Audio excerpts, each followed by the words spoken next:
Abanga omukazi alowooza nti bbaawe agenda kwana omukozi. Mubuuze nti omwezi mwegatta emirundi emeka. Babeera n'ebi attitude. Atonda n'ensonga we zitali. Kakati omusajja ate ffe twakula ngeri nnyo. Kyonna ky'otadde tulowooza nti si musaayi. Era olugero oti nga ng'ogamba atomedde. Tatomedde oli mu kwonoona makaago. Bw'atakwana wawaka eyo mu kyalo waliyo abalala. Bw'obanga ozze kufumbirwa okimanyanga nti balosimwa nnyoko. Pastor Lozias Bujinga Wanda Muliro jukira nti ono yasuddewo Susan Makula n'amuleka mu nnyumba, yadduse misinde n'amuleka mu nnyumba, era kati emyezi gigenderedde munange nga Pastor Lozias Bujingo atabeera na Susan Makula. Wabula kyenjagala okubategeeza nti munange ate ku kanisa Susan Makula amanyi okujja n'asaba, era munange bamulabako mu kanisa, naye ate bamalirizayo bati service mukwano nga Pastor Lozias Bujinga agenda yesoga hotel ye munange nga asula ate n'omugole ngwe yafunye omupya. Okitegeera nno ate mukwano kakati no Pastor Lozias Bujinga Wanda Muliro nga womanyi nti nno okalya ddakadda kati munnanga ayina byatandise okuba nti naayogera bw'ate nno we yatandika ku nsonga za Teddy Bujingo abasinga nga tulowooza nti byakusaaga. Kakati nno munnanga atandise okuwanda omuliro, era Susan Makula woba oli mugezi munnange jangu mangu weetondere Pastor ng'obufumbo tebunnagenda munnange. Ne Teddy Bujingo bamuleka mu nnyumba, ne Reba ne Makula bamuleka mu nnyumba. Kakati nno munnange yangwa weetonde mangu munnange ng'omusajja tebannamutwalira ddala kubanga ono omugole yazze amazeeko. Munnange Pastor Lozias Bujinga Wanda Muliro musajja alabika abadde n'ennaku nno mu makaago, katubeere nga tukuwa obutambi buno naawe obeere nti nno omwewulirirako oleme kugamba nti bannanga aba Newspark Channel mugambo nga mugusala. Tetugusala, twagala tubeere nga tukuwa Pastor Lozias Bujingo nga wanda omuliro. Abanga omukazi alowooza nti bbaawe agenda kwana omukozi. Mubuuze nti omwezi mwegatta emirundi emeka. Babeera n'ebi attitude. Atonda n'ensonga we zitali.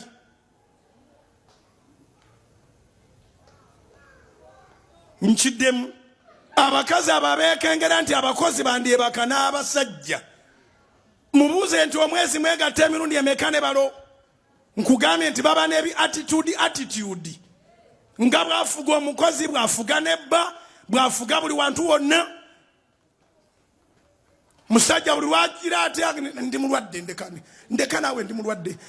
Bw'atajjanga aluma omutwe ajja aluma birala. Okumanya abamu basiru nnyo si mwenna. Bino ebigambo bwe biba bikuluma tereeza obulamu. Bwe biba tebikuluma tebikwata nako. Abamu basiru ekimala nti bakamula tomato sauce ne baziteeka mu gundi. N'abuzaabuza bba. Nnyanya.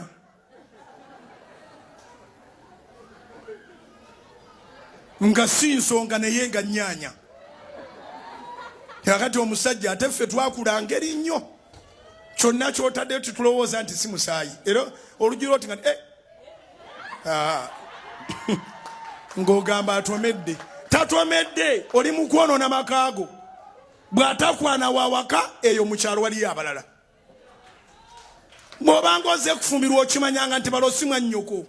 Wali okirowoozezaako nti akukyaye ye aba akuwonye. Kati eri agenda maaso na birala. Kati gwe n'obeera eno nga buli kyokola tekigenda, olowooza ku ye. Omwana omuwala yayimba oluyimba lwadda lwa myaka gyaffe gy'emabega eyo. Bino birowoozo by'oli eyagenda n'atadda. Birowoozo by'oli eyagenda n'atadda. Yagenda n'atadda takuliiko. Kati gw'oli akukyaye akulese oli mulamu. Nodda mu birowoozo. Birowoozo by'oli eyagenda n'atadda.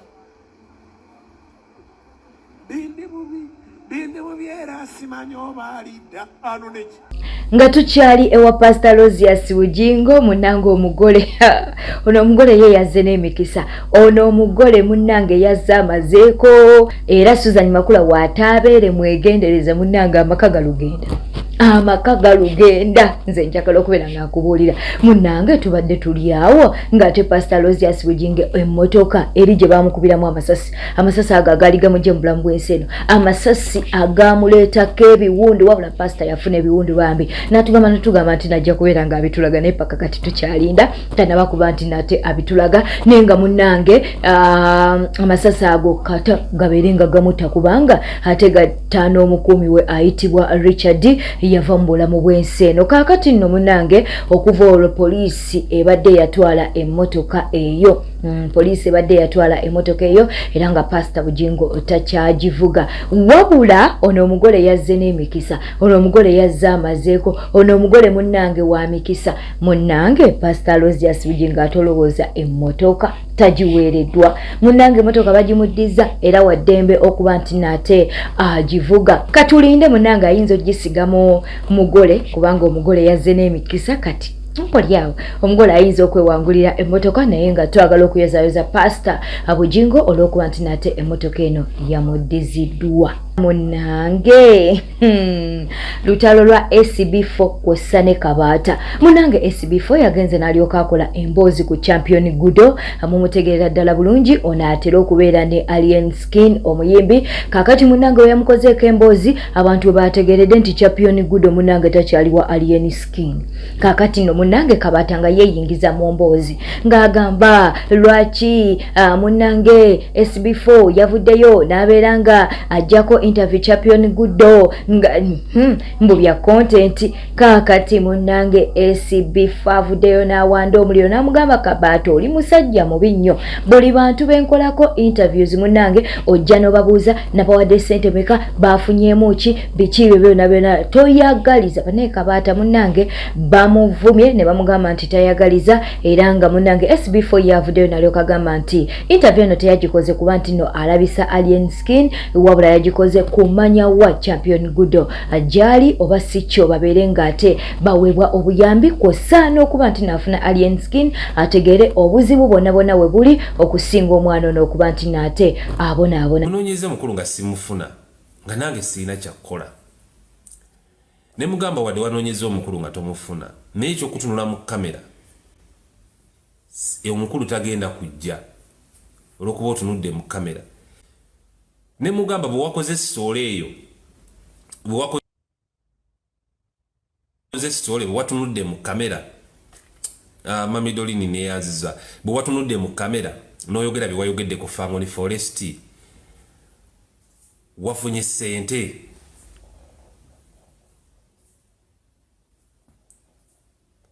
okitegeera bwe watunudde mu kamera n'oyogera ennaku gye muyitamu ne Champion Gudo interview yawedde bakwatiddeyo kabaasa ka ssente nti munnange ennaku gye muyitamu nnyingi akabaasa kaako tunaatandikirawo ebinaddako katalero gwe nziza okwanukula omukulu ono ku nsonga ya Gudo ne muganda we nebaza abategedde interview eno lwaki nagikoze mbebaza mu interview eno twagikoze nga tetulumba muntu yonna wabula twanoonyezaako ba Gudo ate nawe okubanoonya tuli nti be batunoonyeza ne bwetwadde tukola emu ya interview eno kwabadde kulaba nsobi eyaliwo gye baakola oba oliawo twetondere oba oliawo twetondere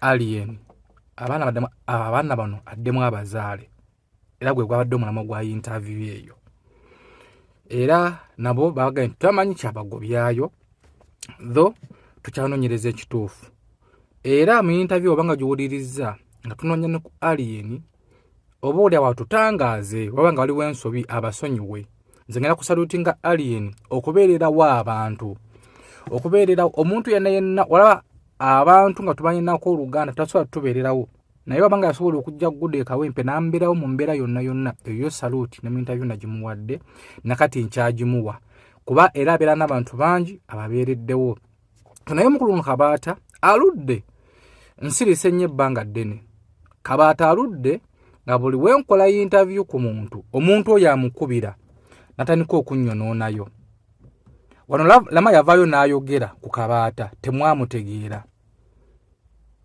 Kabaata buli interview gy'okola ku muntu obanga tugeze nga wa TikTok ng'avaayo ng'akubira omuntu oyo nga tanko mubuuza kati we bakwadde interview bakwaddeyo sente mmeka wafunyemu ki Kabaata I respect you nekino kisusse wenviiriddeyo kisusse ne ku kakono wakumba mu kakono omuliro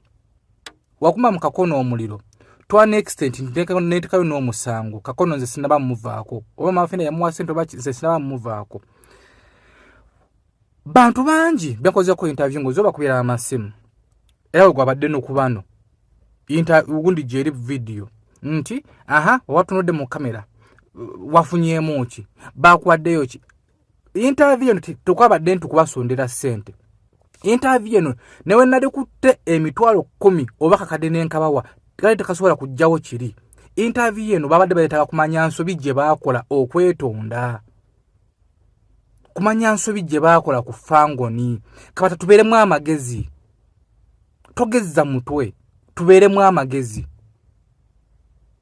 okola interview eno kumanya nsobi abaana bakola ki beetonde ndina mukogerezaganya funa alien atisiko tubatwali beetonde kale ne bana bati bali ku Fangoni nenga kiri kivuddewo ng'abasonyiye interview tenamayo yadde essaawa 5 oli kuli wafunyemu ki everere.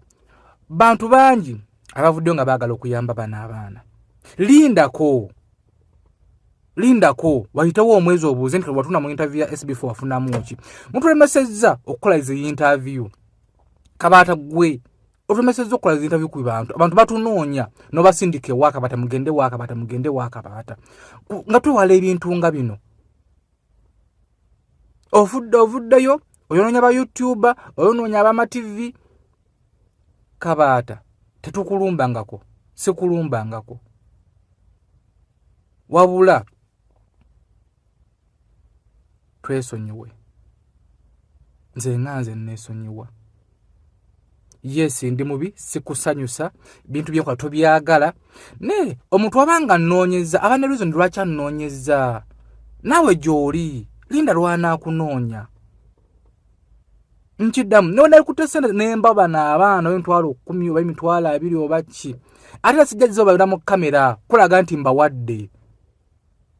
So lekera okulembeza otadde mentalite mu bantu otadde mentalite mu baana nti kusabiriza gwoletedde abaana okusabiriza otadde mu mentalite nti SB4 anajja kutumiza mu kamera musabe sente agenda kuwa sente oteekwa okufuna sente emitwalo 10 gyoyagala mpe gudo asobola okufuna education mu interview eyo asobola okufuna mu ebyamakulu mu interview eyo. Whatever nti just ne alien wabanga tugeze nti gudo oba yakola ekikyamu oba swaba kyamu kakola ekikyamu alien yamunyigira basi okubulwa emirembe ne wabanga abasonyiye ku mutima n'abasonyiwa basobola obulamu busobola okutambula. So jamu bantu mentality eyo eya sente. Mu mawulire amalala Maama Kalimonda twogera ku Phoebe twongera okuba nti nate tumusabira twongera okuba nti no tumusabira we twogereranga kati asulirira munanga asulirira naye ffenna tubeere nga tumusabira abeere nti nate asumulukuka bulungi. Mumanyi nti n'olutalo lw'abakyalo olwo teruba lwangu naye Phoebe tumusabira abeere nti asumulukuka bulungi. Nga wali mu kulaba ebifaananyi ebyo munnange aweddeyo aweddeyo n'amaanyi takyalina n'amaanyi takyalina nga wali mu kulabaawo naye ffenno tumusabira akuba nti nomunange asumulukuka bulungi. Nawe osobola okuba nti nomunange omwagaliza okusumulukuka obulungi mpozi ng'oli wa mutima mubi naye nga lwaki oba ate tosanyukirako munno. Kale nno Phoebe asulirira naye ffe tumusabira abeere nti asumulukuka bulungi. Munnange mu mawulire amalala Balamu avuddeyo n'atabukira Bobi Wine. Bane nali manyi nti wanaafuuka minisita ate ebintu ebimu anaabeeranga abivaako naye avuddeyo n'abeera nga atabukira Bobi Wine nsonga ki olwa pikipiki gye yawadde ensi.